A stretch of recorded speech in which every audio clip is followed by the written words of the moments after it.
Clint Eastwood tem 95 anos. A maioria dos atores da sua idade já está reformada há muito tempo, mas em 2024 lançou um novo filme. Em 2025 está a filmar outro. Os executivos de Hollywood sussurram sobre o que o motiva a continuar. Então a verdadeira história veio ao de cima. Uma filha cuja existência desconhecia entrou no seu gabinete em 1989. Esteve escondida por 35 anos. Os testes de ADN em 2018 confirmaram a verdade. Esse não era o seu único segredo. Há coisas nos seus últimos anos que o irão chocar. Esta não é a história de Clint Eastwood que conhece. Clint Eastwood nasceu a 31 de maio de 1930 em São Francisco, precisamente quando a Grande Depressão assolava os Estados Unidos por todos os lados. O seu pai tentava manter-se estável como vendedor de títulos, mas o trabalho escapava-se sempre pelo que a família se mudava constantemente de Hayward para San José, depois para Sacramento, e sempre que surgia uma vaga para algum lugar novo. Clint era apenas uma criança, mas vivia a fazer as malas e a desarrumar as malas mudando de escola com tanta frequência que nada parecia permanente. Mesmo assim, algo dentro dele endureceu silenciosamente. Aos 10 anos já tinha vivido em pelo menos 6 cidades. As coisas simples eram raras, mas aqueles anos ensinaram-no a adaptar-se sem se quebrar, a sobreviver com o que tinha e a seguir em frente mesmo quando nada parecia estável. Aos 6 anos, a vida atingiu-o com mais força do que qualquer mudança poderia alguma vez. Em 1936, contraiu pneumonia e difteria ao mesmo tempo. Naquela época, a difteria era mortal. Conseguia tirar o fôlego em minutos. Clint passou semanas preso dentro de um pulmão de aço enquanto as máquinas respiravam por ele. Os médicos não esperavam que voltasse a fortalecer-se. Nem sequer esperavam que tivesse uma vida normal, mas continuou a lutar. Lentamente recuperou e, em vez de permanecer fraco, tornou-se um rapaz alto e forte. Mais tarde disse que sobreviver a algo assim lhe deu um tipo diferente de resistência. Esta enraizou-se profundamente nele, moldando a sua forma de encarar o medo, a pressão e os desafios. Quando a família se estabeleceu em Piedmont em 1940, entrou na escola primária, mas a escola nunca lhe pareceu um lar. Tinha dificuldades com as aulas. As outras crianças provocavam-no por ser calado e magro. Por fim, transferiu-se para Oakland Tech na esperança de algo melhor. Mas em 1949, uma pequena discussão com um professor sobre um teste extraviado transformou-se em algo maior. Clint abandonou a escola e nunca mais voltou. Aquele momento lançou-o para o mundo sem diploma e sem planos. E sabia que precisava de construir algo por conta própria porque mais ninguém o faria por ele. Aos 17 anos, tentou entrar para o exército, mas um acidente durante o treino fê-lo sair mais cedo do que o previsto. Então vagueou por qualquer emprego que conseguisse encontrar.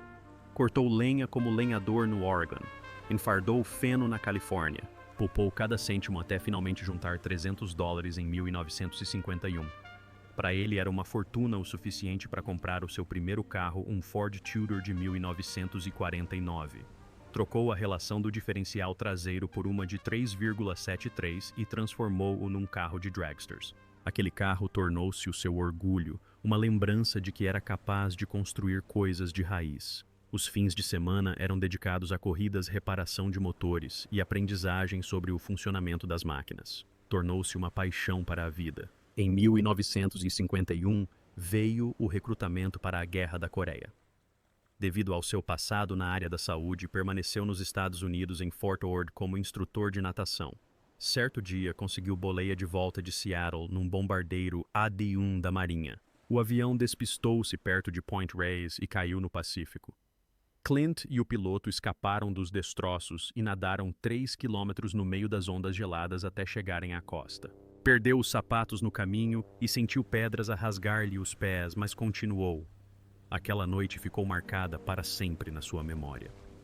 Anos mais tarde, quando realizou Sully, as pessoas sentiram essa mesma energia de sobrevivência no filme, porque ele tinha vivido algo muito semelhante. A sua vida voltou a mudar em 1954, quando a Universal Studios realizou um jantar para olheiros de talentos. Clint cantou uma música de Guys and Dolls e William Schifrin gostou de algo nele. Conseguiu um contrato por $75 por semana. O salário mal dava para sobreviver em Los Angeles.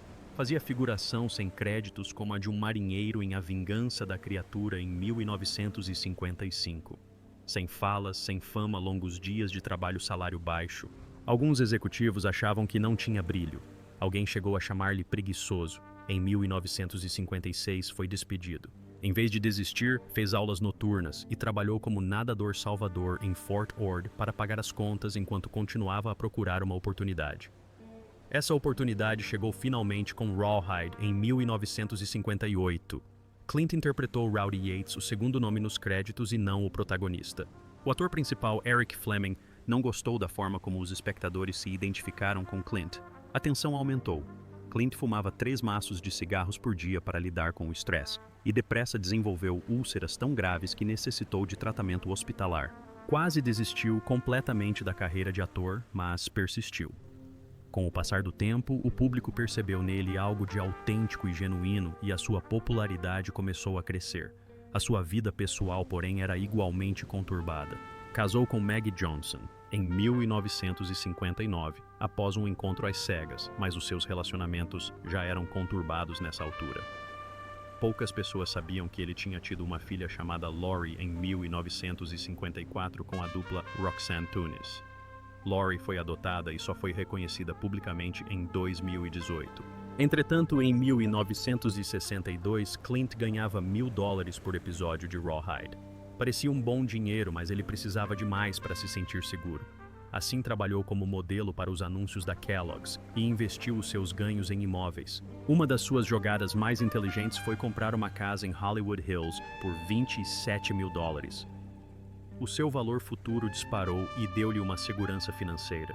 Tudo mudou em 1964.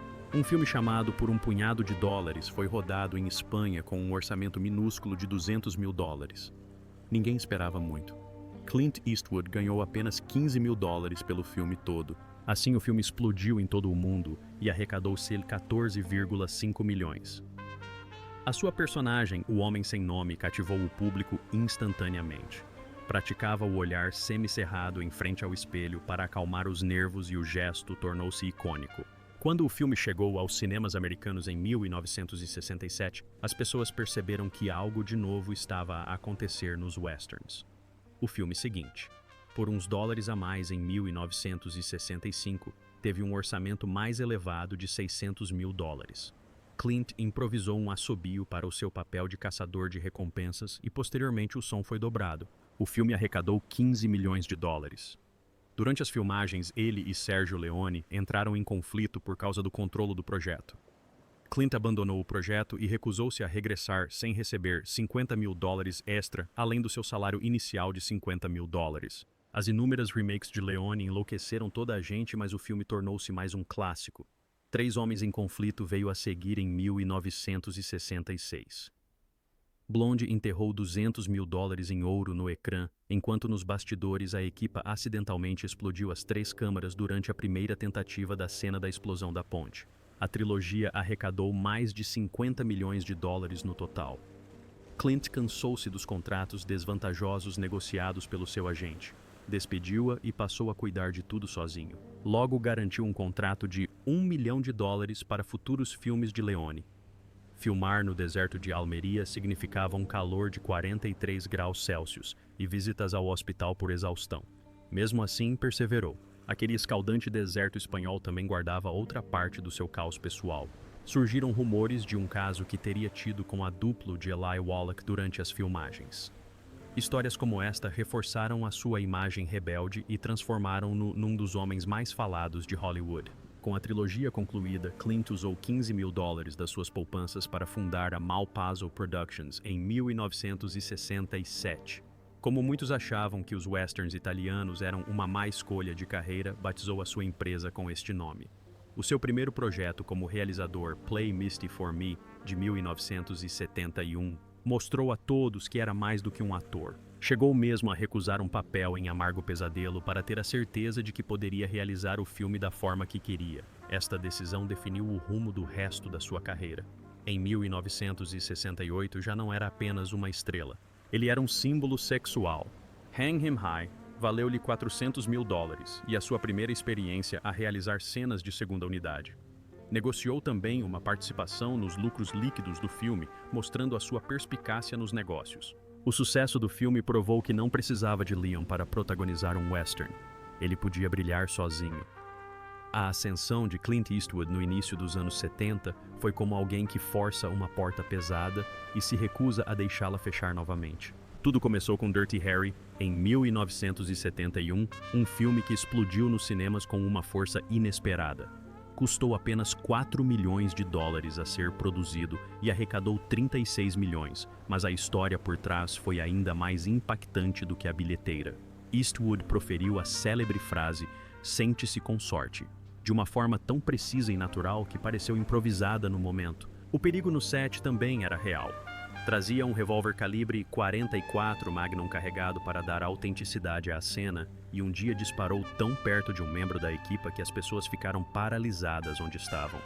A tensão pairava no ar mesmo quando as câmeras paravam de gravar. Don Siegel e Eastwood discutiram sobre as alterações no guião. Eastwood chegou mesmo a reescrever o final para que Harry não morresse, algo que estava previsto na versão original. Também fez as suas próprias cenas de ação, incluindo saltar para um autocarro escolar sequestrado sem duplo. A cada risco, a cada discussão, a cada noite em branco, o filme transformou-se em mais do que um sucesso. Transformou-se numa tempestade cultural que o seguiu por toda a parte. Logo de seguida, voltou a realizar para o filme High Plains Drifter, em 1973. As filmagens duraram apenas 11 semanas, mas o trabalho foi intenso. O filme custou 3,7 milhões de dólares e arrecadou 15,7 milhões de dólares. Eastwood queria que a história tivesse um ar assombroso, quase como uma memória que se recusa a desaparecer. Disse que a inspiração veio de momentos após sobreviver a um acidente de avião e que essa sensação impregnou cada fotograma. Para construir o mundo que desejava, encomendou a construção de uma cidade inteira perto do Lago Mono. Os operários utilizaram mais de 45.700 metros de madeira e concluíram tudo em apenas 18 dias. Tudo era real. Cada parede e teto podiam ser filmados por dentro e por fora. Depois das filmagens, ele próprio deu voz às vozes de todos os habitantes da cidade, algo que quase nenhum realizador de Hollywood alguma vez tentou. O filme foi concluído antes do prazo, e com um custo inferior ao previsto, mas o seu tom sombrio dividiu opiniões. Mesmo assim, mostrou até onde estava disposto a ir para controlar a sua visão. Em 1976, a pressão sobre ele só tinha aumentado. A fora da lei, Josie Wales surgiu com poder caos e problemas entrelaçados. O filme custou 3,5 milhões de dólares e arrecadou 10 vezes esse valor. Eastwood improvisou a cena da cuspidela de tabaco que se tornou o toque de humor do filme. Ainda assim, as filmagens foram atribuladas. Demitiu o diretor Philip Kaufman depois de 10 dias. Correram rumores de que Kaufman não gostava da relação de Eastwood com Sandra Locke e as discussões constantes tinham lugar. A demissão resultou numa multa de $60 mil do Sindicato dos Diretores. A produção foi completamente interrompida quando o chefe de filmagem Dan George abandonou o projeto depois de ver como estava a ser conduzida uma cena de caça ao búfalo. Ao mesmo tempo, Eastwood enfrentava graves problemas com o IRS referentes a 1975. Malpasso devia $4 milhões em impostos e teve de vender bens como o seu iate para se manter à tona. Aqueles anos deixaram claro que o sucesso em Hollywood podia ser tão devastador como brilhante. As coisas ficaram ainda mais estranhas e sombrias com Any Which Way You Can, em 1980. O filme arrecadou $70 milhões e parecia uma comédia divertida no ecrã. Nos bastidores, porém, a realidade era terrível. Clyde, o orangotango que se tornou o menino bonito do público, era espancado pelo seu treinador, Boone Narr. Testemunhas disseram que usou uma bengala e até um cabo de machado. A tarefa final que Clyde levou provocou-lhe uma hemorragia cerebral e morreu antes das filmagens de Fully Wrapped. O estúdio substituiu-o discretamente para que o filme pudesse continuar. Mais tarde, Eastwood disse que dedicar-se a estas comédias foi um erro. A tragédia revelou a pouca proteção que os animais tinham nos sets de filmagem na época, e a história de Clyde ainda comove as pessoas. Depois veio a parte da sua vida que poucos esperavam. Em 1986, Clint Eastwood candidatou-se a presidente da Câmara de Carmel by the Sea e venceu com 70% dos votos. Durante 2 anos, tentou remodelar a pequena cidade. Proibiu os carrinhos de gelados nas ruas para preservar a tranquilidade da cidade, mas quando aprovou a instalação de um drive-thru do McDonald's, a população reagiu com fúria. Quase 500 residentes formaram um grupo para se oporem aos seus planos de desenvolvimento. A situação agudizou-se ainda mais quando o seu arquiteto deu entrada com um pedido de licença para o projeto poucas horas antes da entrada em vigor de uma moratória de construção. As pessoas alegavam que ele tinha informações privilegiadas e estava a abusar da sua influência. Após inúmeras disputas e escândalos relacionados com o zoneamento, demitiu-se em 1988. Mais tarde, admitiu que nunca quis que Carmel se transformasse numa expansão urbana descontrolada, mas o seu período no cargo deixou uma mistura de charme e caos que ainda é recordada. Em 1992, tudo mudou com Os Imperdoáveis. Essa foi a história que ele carregou durante anos.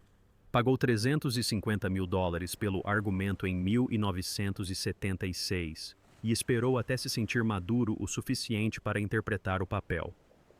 Quando o filme foi finalmente lançado, custou $31 milhões e arrecadou $159 milhões só nos Estados Unidos. O filme ganhou 4 Oscars em 1993, incluindo Melhor Filme, Melhor Realizador para Eastwood e Melhor Ator Secundário para Gene Hackman. Hackman criou seu vilão a partir de verdadeiros foras da lei do Velho Oeste. A longa espera, a paciência e o amadurecimento para o papel conferiram ao filme um peso que o público podia sentir. Tornou-se um dos maiores westerns já feitos, mas os holofotes nem sempre brilharam a seu favor. Em 1989, o caso de Eastwood com Frances Fisher resultou no nascimento da sua filha em 1993. Nessa mesma altura, separou-se de Sondra Locke, com quem estava há anos. Locke processou-o por $1,5 milhões em pensão alimentícia.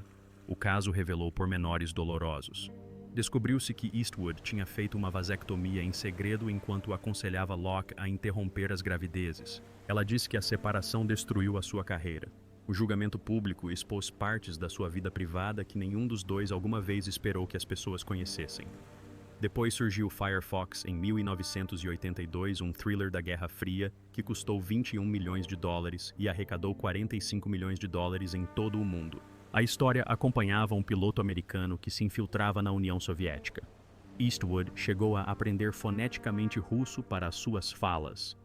Durante as filmagens, um helicóptero utilizado numa sequência aérea caiu abalando toda a equipa. Os problemas com os efeitos especiais prejudicaram as receitas de bilheteira do filme, mas ainda assim ofereceu algo diferente na sua longa lista de papéis, misturando a tensão de um filme de espionagem com ideias futuristas. Um ano depois, em 1983, Impacto Fulminante chegou aos cinemas. Este foi o filme que deu ao mundo a frase "Vai em frente, faz de mim o dia". Eastwood disse que se inspirou num confronto policial real que presenciou. Após o lançamento, as vendas de produtos com a frase dispararam 300%. O público repetia-a em todos os lugares. Os argumentistas, Charles B. T. Pierce e John Milius, foram os criadores, mas a frase tornou-se parte da identidade de Clint Eastwood e uma das citações mais icônicas de Hollywood. Em meados dos anos 2000 surgiu outro momento memorável com os Oscars. Menina de Ouro, Million Dollar Baby de 2004 tornou-se um dos seus filmes mais pessoais. Custou $30 milhões e arrecadou mais de $100 milhões em todo o mundo. Eastwood realizou, produziu e protagonizou o filme ao lado de Hilary Swank. O final chocou muita gente. Os estúdios queriam algo mais leve, algo mais alegre, mas Eastwood recusou. Acreditava que o final original continha a essência da história. O peso emocional do filme ecoava o caso real da pugilista Leisha Feather Gray, cuja lesão levantou questões difíceis sobre a dor e a dignidade. O filme gerou um debate global sobre o suicídio assistido e os riscos que os atletas enfrentam. Antes disso, em 1988, fez Bird um projeto de paixão impulsionado pelo jazz. Custou $9 milhões e arrecadou o mesmo valor, resultando num resultado financeiro desvantajoso. Ainda assim, Eastwood mergulhou de cabeça na história de Charlie Parker. Viajou, fez perguntas e até conversou com lendas como Miles Davis. A música foi gravada ao vivo, sem truques de estúdio. Eastwood tocava piano na adolescência, e o jazz era algo muito importante para ele. Apesar do fracasso de bilheteira de Bird, o filme valeu-lhe o Globo de Ouro de melhor realizador.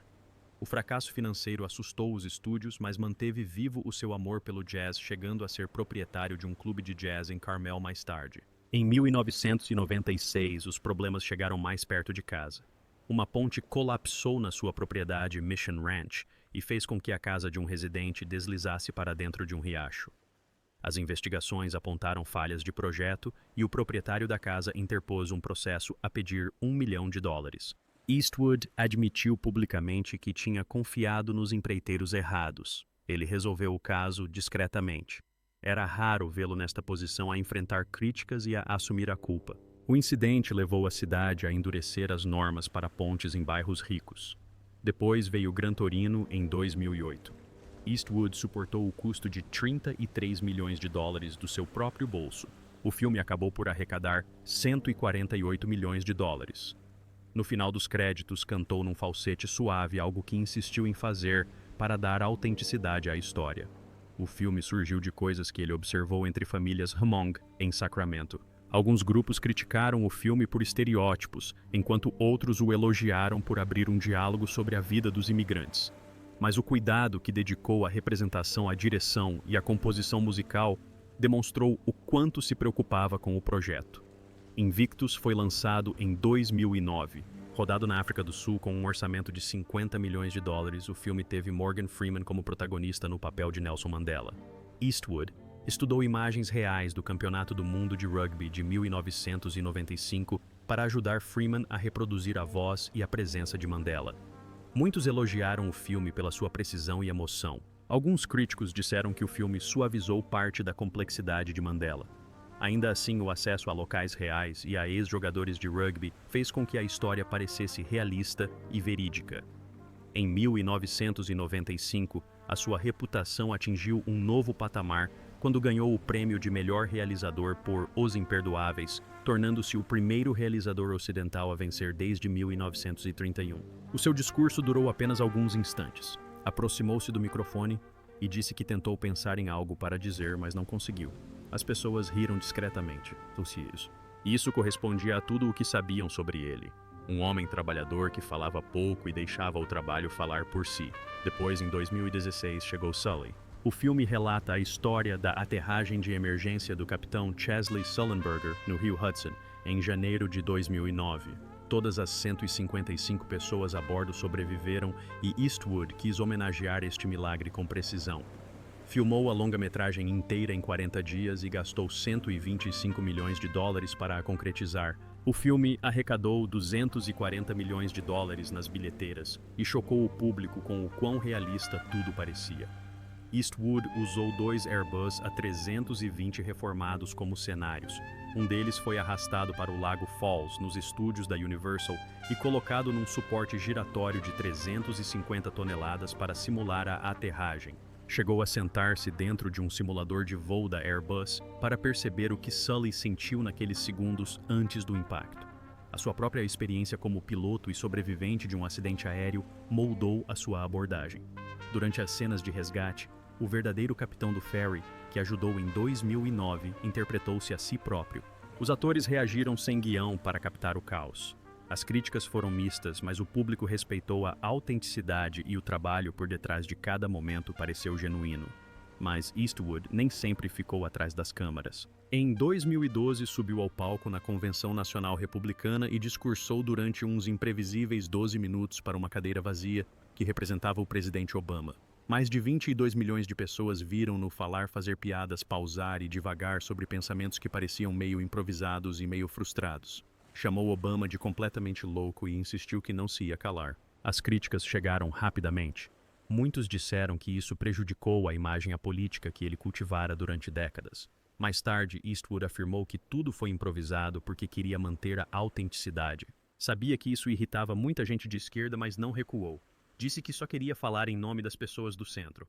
Aos 89 anos, voltou a realizar, com a mula, a história de Leo Sharp, um traficante de 90 anos do cartel de Sinaloa. O que mais chocou as pessoas foi a resistência de Eastwood. Realizava as suas próprias cenas de ação.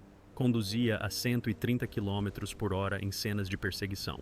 O filme arrecadou US$ 152 milhões com um orçamento de 50 milhões. E as pessoas elogiaram a sua representação do envelhecimento, do arrependimento e da redenção. Passou meses a estudar a vida de Leo Sharp, embora faltassem muitos detalhes. Assim misturou a verdade com a invenção dramática.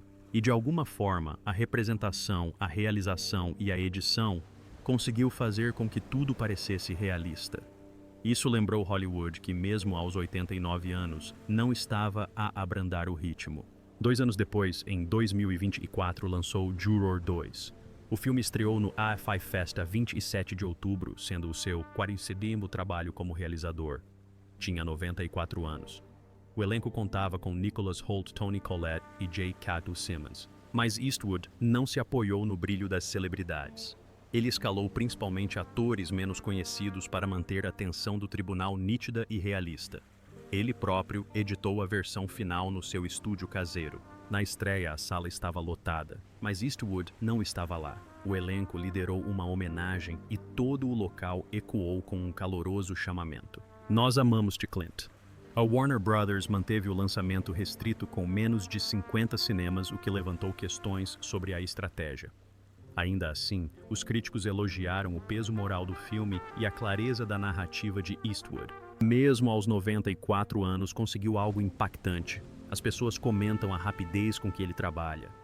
Sempre se orgulhou da sua eficiência. Os seus filmes são geralmente finalizados em menos de 30 dias e raramente precisam de mais de 2 tomadas. Ensaia bem, filma rapidamente e nunca deixa que uma cena se perca em excesso de reflexão.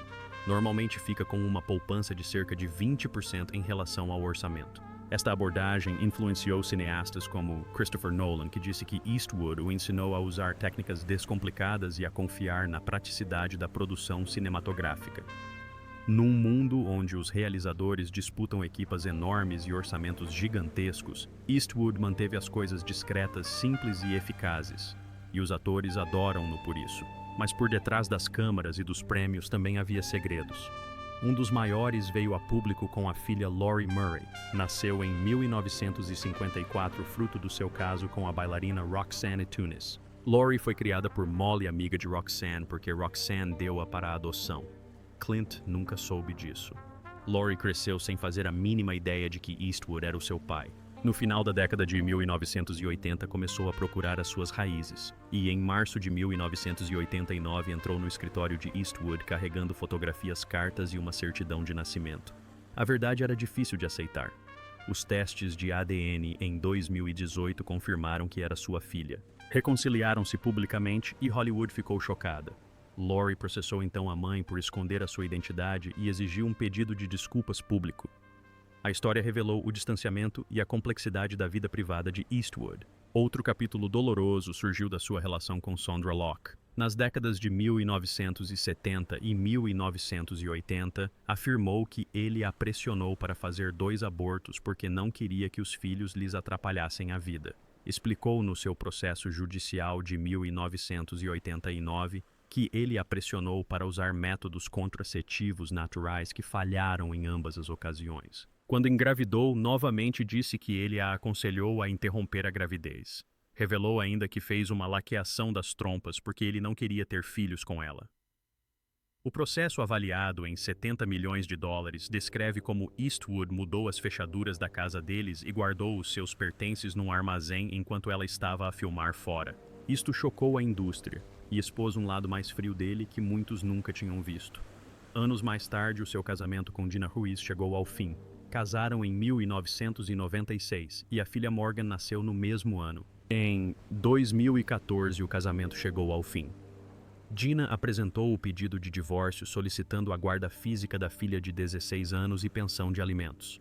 Viviam separados há anos e os rumores de que Eastwood estaria a envolver-se com outras mulheres aumentaram a tensão. O acordo pré-nupcial complicou o processo e Eastwood resistiu aos pedidos de pensão de alimentos dela. O casamento de 18 anos terminou oficialmente em dezembro de 2014.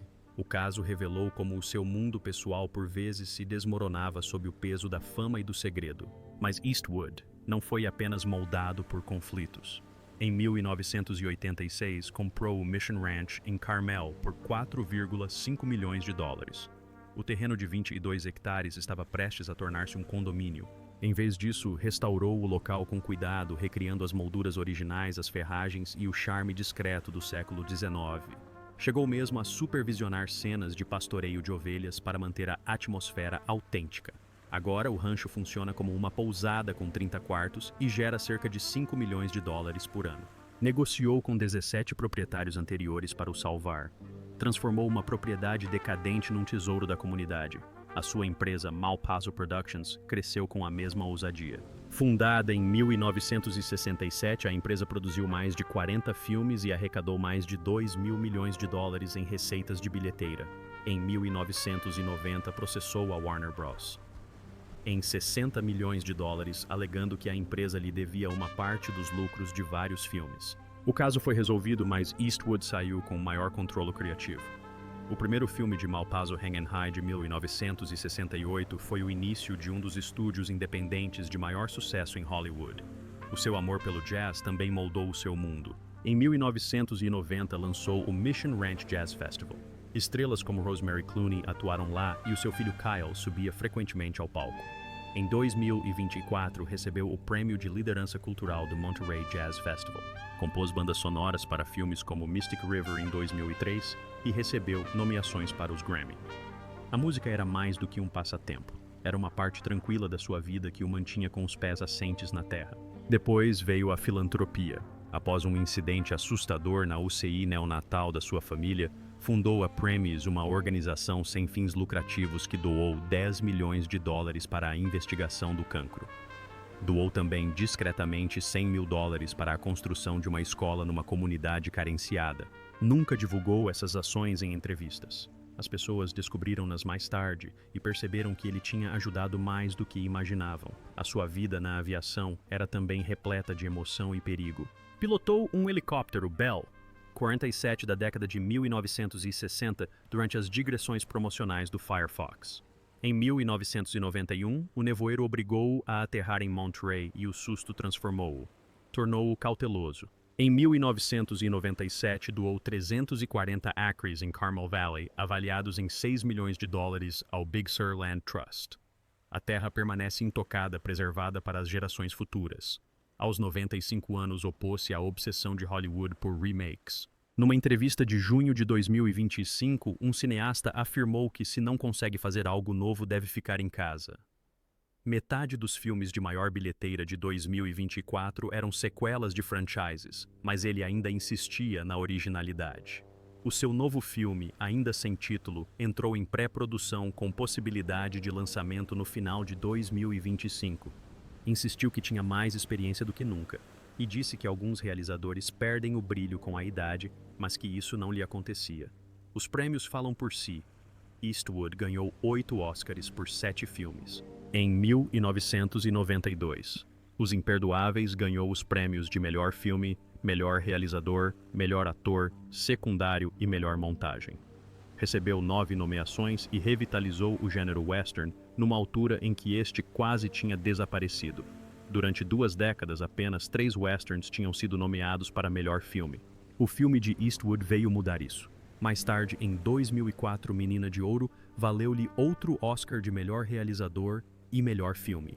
O filme ultrapassou a marca dos 100 milhões de dólares nas bilheteiras americanas. Ao longo da sua carreira, 6 dos seus filmes receberam nomeações para o Oscar de melhor filme. Nas suas memórias de 2010, escreveu que quanto menos seguro é um homem, mais conduz. Esta frase revelou os seus sentimentos em relação à confiança e ao controlo. A sua evolução de ator de westerns italianos a cineasta vencedor de um Oscar mostrou que a sua força foi sendo construída lentamente ao longo de 6 décadas através de mais de 30 filmes. O seu estilo minimalista, a sua confiança nos atores e a sua serena certeza colocaram-no num patamar alcançado por poucos. As pessoas também falam sobre a sua idade e como ele a desafia. Apenas 5% dos realizadores de Hollywood com mais de 80 anos ainda fazem grandes filmes e aqui está ele aos 95 anos a avançar com um novo projeto. Ele desafia o preconceito etário simplesmente por continuar. Num perfil de 2025, alguém escreveu que a recusa de Eastwood em se reformar prova que a experiência pode superar a juventude na arte e a sua vida comprova isso mesmo. Avança com mãos firmes, instintos apurados e a convicção de que vale a pena lutar pela arte de contar histórias independentemente da idade.